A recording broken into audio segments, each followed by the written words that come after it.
আকাশবাণী আগরতলা। সমস্ত শ্রোতা বন্ধুদের ইংরেজি নতুন বছরের শুভেচ্ছা জানিয়ে স্থানীয় সংবাদ পড়ছি চন্দন লেখাপাল। এখনকার বিশেষ বিশেষ খবর হলো, মুখ্যমন্ত্রী অধ্যাপক ডক্টর মানিক সাহা আজ আগরতলার নজরুল কলাক্ষেত্রে ত্রিপুরা মধ্যশিক্ষা পর্ষদের সুবর্ণ জয়ন্তী বর্ষ উপলক্ষে আয়োজিত অনুষ্ঠানের উদ্বোধন করেন। আগামীকাল থেকে হাঁপানি আন্তর্জাতিক মেলা প্রাঙ্গণে 44তম আগরতলা বইমেলা শুরু হচ্ছে। রাষ্ট্রপতি দ্রৌপদী মুর্মু বলেছেন, ভারত দ্রুত বিশ্বের তৃতীয় বৃহত্তম অর্থনীতিতে পরিণত হওয়ার দিকে এগিয়ে চলেছে। রেলমন্ত্রী অশ্বিনী বৈষ্ণব ঘোষণা করেছেন যে দেশের প্রথম বন্দে ভারত স্লিপার ট্রেন শীঘ্রই গুয়াহাটি এবং কলকাতার মধ্যে চলাচল করবে। এবারে সংবাদ বিস্তারিত। রাজ্যপাল ইন্দ্রসেনা রেড্ডিনালু ইংরেজি নববর্ষ উপলক্ষে রাজ্যবাসীকে শুভেচ্ছা ও অভিনন্দন জানিয়েছেন। শুভেচ্ছা বার্তায় তিনি বলেন, ঐতিহ্য, একতা, নতুন কিছু শুরুর আশায় এবং লক্ষ্য নির্ধারণে সারা বিশ্বে দিনটি পালিত হয়। নতুন বছর শুরুর চেতনা মানুষকে সুন্দর ভবিষ্যতের দিকে এগিয়ে নিয়ে যেতে উৎসাহিত করে। নতুন বছরে তিনি রাজ্যবাসীর সুখ, শান্তি ও সমৃদ্ধি কামনা করেছেন। মুখ্যমন্ত্রী অধ্যাপক ডক্টর মানিক সাহা আজ আগরতলার নজরুল কলাক্ষেত্রে ত্রিপুরা মধ্যশিক্ষা পর্ষদের সুবর্ণ জয়ন্তী বর্ষ উপলক্ষে আয়োজিত অনুষ্ঠানের উদ্বোধন করেন। তিনি বলেন, শিক্ষা শুধু পড়াশোনার মধ্যে সীমিত নয়, প্রকৃত জ্ঞান অর্জনই প্রকৃত শিক্ষা। তিনি বলেন, এআই অর্থাৎ কৃত্রিম বুদ্ধিমত্তা শিক্ষাক্ষেত্রে একটি গুরুত্বপূর্ণ মাধ্যম। ছাত্রছাত্রীদের তিনি এআই এর সঠিক ব্যবহার করার পরামর্শ দেন।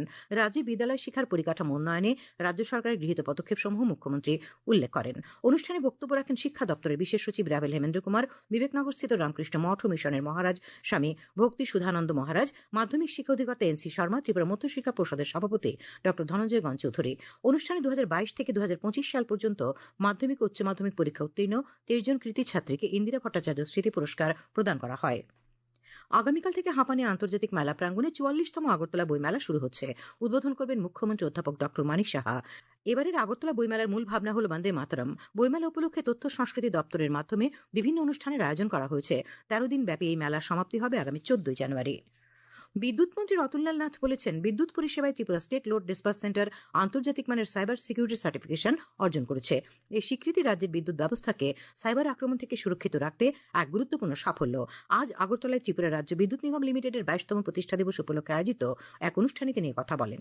তিনি বলেন, বিদ্যুৎ ব্যবস্থাকে আধুনিক ও জনমুখী করতে একাধিক সংস্কার করা হয়েছে। লোডশেডিং এখন অনলাইন ব্যবস্থার মাধ্যমে নিয়ন্ত্রিত, স্মার্ট মিটার ও স্বচ্ছ বিলিং ব্যবস্থা চালু হয়েছে। গ্রাহকরা ঘরে বসে বিল পরিশোধ করতে পারছেন। তিনি বলেন, আগরতলা পৌর নিগম এলাকায় সম্পূর্ণভাবে মাটির নিচ দিয়ে কেবল স্থাপনের পরিকল্পনা নেওয়া হয়েছে। মুখ্যমন্ত্রী অধ্যাপক ডক্টর মানিক সাহা জানিয়েছেন, রাজ্য সরকার এই বছরের এই জানুয়ারি মাসকে মৃত্যুশূন্য মাস হিসেবে পালন করার সিদ্ধান্ত নিয়েছে। তিনি জানান, সুপরিকল্পিত সমন্বিত উদ্যোগ এবং জনসচেতনতার মাধ্যমে সড়ক দুর্ঘটনার হার ও প্রাণহানি কমিয়ে আনা সম্ভব। এই লক্ষ্যকে সামনে রেখে সড়ক নিরাপত্তা জোরদার করতে সুরক্ষা অভিযানের আওতায় এই জানুয়ারি মাসকে মৃত্যুশূন্য মাস হিসেবে পালন করার সিদ্ধান্ত। রাজ্য পরিবহন দপ্তর সহ সড়ক নিরাপত্তার সঙ্গে যুক্ত অন্যান্য সংশ্লিষ্ট দপ্তর সমন্বিতভাবে জনগণকে সচেতনতা সহ বিভিন্ন আইন ও কৌশলগত ব্যবস্থা সম্পর্কে সচেতন করবে।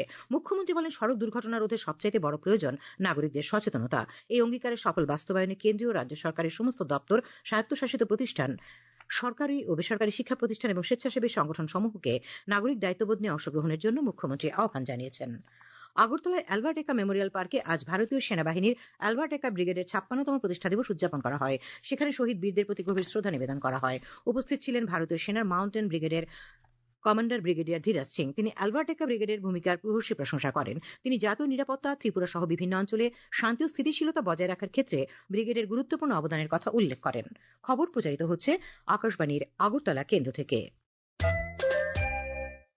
আকাশবাণীর সংবাদের আপডেট পেতে লগ ইন করুন www.newsonair.com এবং নিউজ অন এয়ার অ্যাপ এবং টুইটার ও ফেসবুক প্ল্যাটফর্মে এআইআর নিউজ অ্যালার্টসে। ইউটিউবে লক্ষ্য রাখুন নিউজ অন এয়ার অফিসিয়ালে। এছাড়াও আকাশবাণী আগরতলার সংবাদের আপডেট পেতে দেখুন টুইটার বা এক্স হ্যান্ডেলে আকাশবাণী নিউজ আগরতলা, ফেসবুকে এআইআর নিউজ আগরতলা এবং ইউটিউবে আকাশবাণী নিউজ আগরতলা। রাষ্ট্রপতি দ্রৌপদী মুর্মু আজ বলেছেন যে ভারত দ্রুত বিশ্বের তৃতীয় বৃহত্তম অর্থনীতিতে পরিণত হওয়ার দিকে এগিয়ে চলেছে এবং কৃত্রিম বুদ্ধিমত্তা ভারতীয় অর্থনীতির প্রবৃদ্ধির চালিকা শক্তি হিসেবে আবির্ভূত হচ্ছে।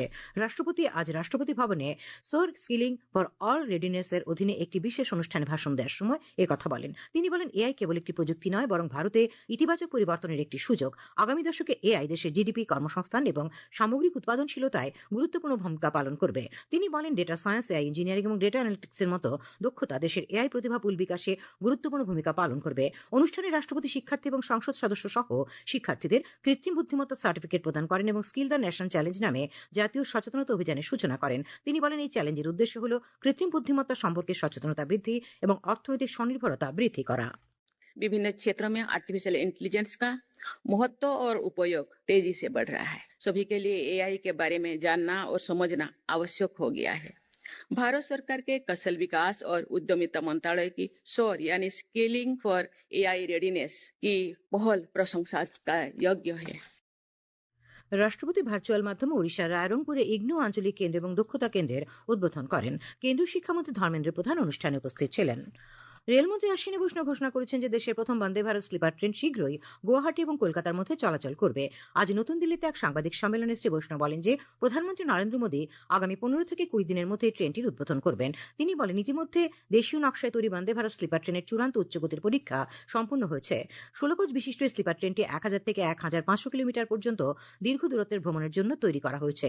ট্রেনটি অত্যাধুনিক যাত্রী সুযোগ সুবিধা দিয়ে সজ্জিত, যার মধ্যে রয়েছে আরামদায়ক স্লিপার বার্থ, স্বয়ংক্রিয় দরজা এবং আধুনিক শৌচাগার। স্লিপার ট্রেনের ভাড়া হবে থার্ড এসির খাবার সহ প্রায় 2300 টাকা, সেকেন্ড এসির জন্য 3000 টাকা এবং ফার্স্ট এসির জন্য 3600 টাকা।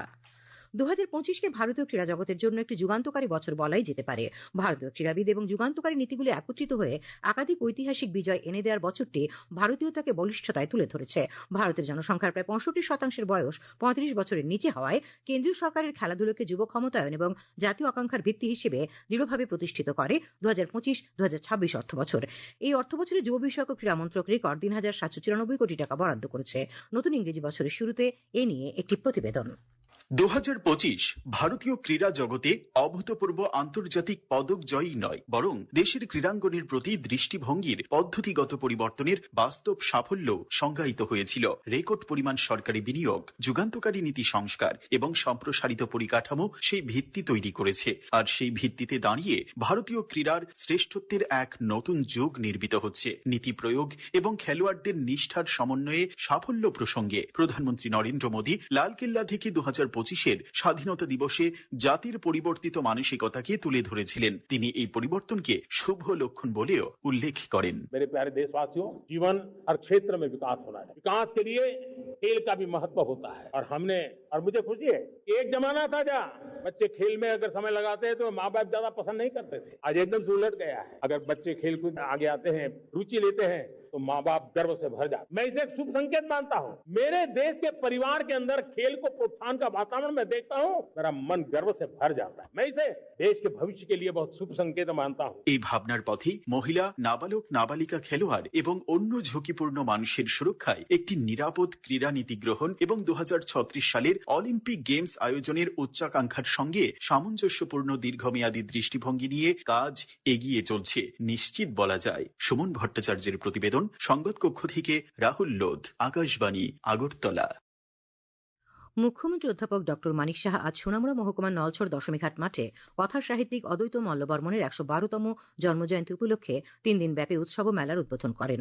মুখ্যমন্ত্রী অদ্বৈত মল্লবর্মণের জীবন সংগ্রাম বিস্তারিত উল্লেখ করে বক্তব্য রাখেন তপশিলি জাতি কল্যাণমন্ত্রী সুধাংশু দাস, উচ্চশিক্ষামন্ত্রী কিশোর বর্মন, সিপাহীজলা জেলা পরিষদের সভাধিনেত্রী সুপ্রিয়া দাস দত্ত, বিধায়ক পিনাকি দাস চৌধুরী প্রমুখ। সাংসদ রাজীব ভট্টাচার্য আজ আগরতলা এক সাংবাদিক সম্মেলনে বলেছেন, রাজ্য সরকার হর ঘর নল প্রকল্পে 44,865টি ঘরের মধ্যে 38,014টি ঘরে পানীয় জলের সংযোগ দিয়েছে। তিনি জনজাতিদের উন্নয়নে সরকারের গৃহীত পদক্ষেপ বিস্তারিত উল্লেখ করেন। রাজ্যবাসীকে ইংরেজি নতুন বছরের শুভেচ্ছা জানিয়েছেন সাংসদ শ্রী ভট্টাচার্য। গর্ভবতী নারী ও মায়েদের জন্য সরকারের ফ্ল্যাগশিপ স্কিম প্রধানমন্ত্রী মাতৃবন্দনা যোজনার আজ 9 বছর পূর্ণ হয়েছে। নারী ও শিশু উন্নয়ন মন্ত্রক জানিয়েছে, এই প্রকল্পের আওতায় 4,50,00,000 সুবিধাভোগীকে তালিকাভুক্ত করা হয়েছে এবং প্রায় 19,000 কোটি টাকা সুবিধাভোগীদের মধ্যে বিতরণ করা হয়েছে। আবহাওয়া, আগামীকাল আকাশ আংশিক মেঘাচ্ছন্ন থাকবে। আজ রাত থেকে আগামীকাল সকালে পশ্চিম খোয়াই সিপাহীজলা, গোমতী, ধলাই, দক্ষিণ ত্রিপুরা জেলার কিছু স্থানে ঘন কুয়াশা পড়ার সম্ভাবনা রয়েছে। আজ সর্বোচ্চ তাপমাত্রা 20.5 ডিগ্রি সেলসিয়াস এবং সর্বনিম্ন 10 ডিগ্রি সেলসিয়াস ছিল। আগামীকাল সর্বোচ্চ 19 ডিগ্রি সেলসিয়াস এবং সর্বনিম্ন 9 ডিগ্রি সেলসিয়াসের কাছে তাপমাত্রা থাকতে পারে। শেষ করার আগে খবরের বিশেষ অংশগুলি আরেকবার। মুখ্যমন্ত্রী অধ্যাপক ডক্টর মানিক সাহা আজ ত্রিপুরা মধ্য শিক্ষা পর্ষদের সুবর্ণ জয়ন্তী বর্ষ উপলক্ষে আয়োজিত অনুষ্ঠানের উদ্বোধন করেছেন। আগামীকাল থেকে শুরু হচ্ছে 44তম আগরতলা বইমেলা।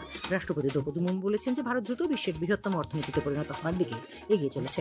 রেলমন্ত্রী জানিয়েছেন, দেশের প্রথম বন্দে ভারত স্লিপার ট্রেন শীঘ্রই গুয়াহাটি এবং কলকাতার মধ্যে চলাচল করবে।